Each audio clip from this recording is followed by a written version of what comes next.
Qui n'a jamais entendu ces vieilles accusations selon lesquelles la Bible serait remplie d'erreurs et de contradictions? En fait, ces critiques sont si répandues que la plupart croient qu'il en est ainsi sans l'avoir vraiment vérifié. Après tout, il est impossible que tous ceux qui affirment cela soient dans l'erreur, n'est-ce pas? Pour ma part, je suis convaincu que si on étudie la Bible dans son contexte, on n'y trouvera aucune contradiction concernant un point de doctrine essentiel. À ce propos, il faut distinguer 3 termes très importants: contradiction, paradoxe et mystère.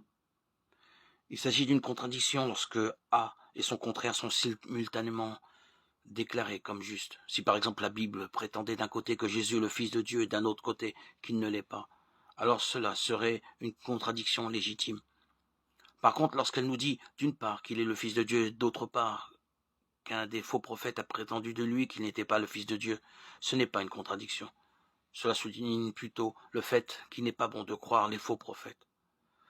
On observe un paradoxe lorsque 2 déclarations semblent se contredire. Mais un examen plus approfondi démontre qu'elles sont en fait complémentaires. Je vous donne un exemple. La Bible enseigne que Jésus est le Fils de Dieu. Cependant, on lit aussi qu'il est le Fils de l'homme. Les sceptiques peuvent sauter sur l'occasion pour demander: qui est-il vraiment, le Fils de Dieu ou le Fils de l'homme? La réponse est que Jésus est également Fils de Dieu et Fils de l'homme. La Bible enseigne que Jésus est vrai Dieu et vrai homme. C'est le miracle de sa naissance et son incarnation sur terre, lorsque Dieu est devenu homme. Événement nommé incarnation par les chrétiens.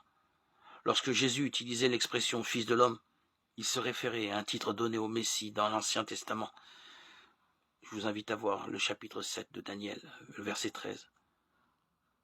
En s'appelant Fils de l'homme, il parle de lui comme le Sauveur. Un autre paradoxe, qui est parfois source de confusion pour certaines personnes, concerne l'arbre généalogique du Christ. Il est facile de constater que l'arbre généalogique figurant dans l'évangile de Matthieu diffère fortement de celui de l'évangile de Luc. Que cela signifie-t-il? Cette question est trop importante pour la passer sous silence. Une fois de plus, il y a une explication simple. Jésus avait 2 parents, Joseph et Marie. Matthieu nous montre la lignée de l'un et Luc la lignée de l'autre.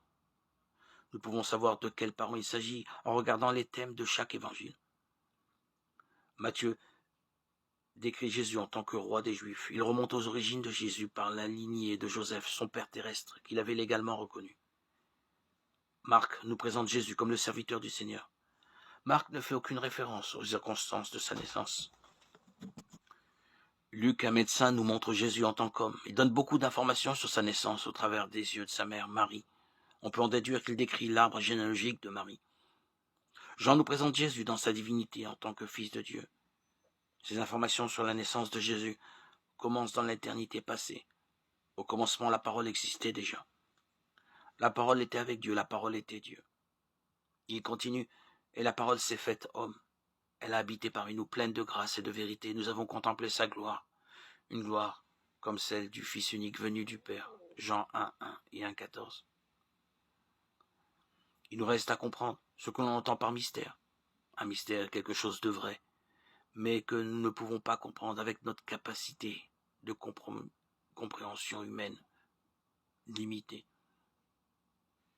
La controverse entre la prédestination et la volonté libre illustre cela.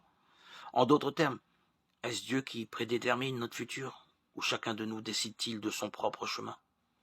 Selon moi, la Bible enseigne que ces 2 positions différentes sont valides.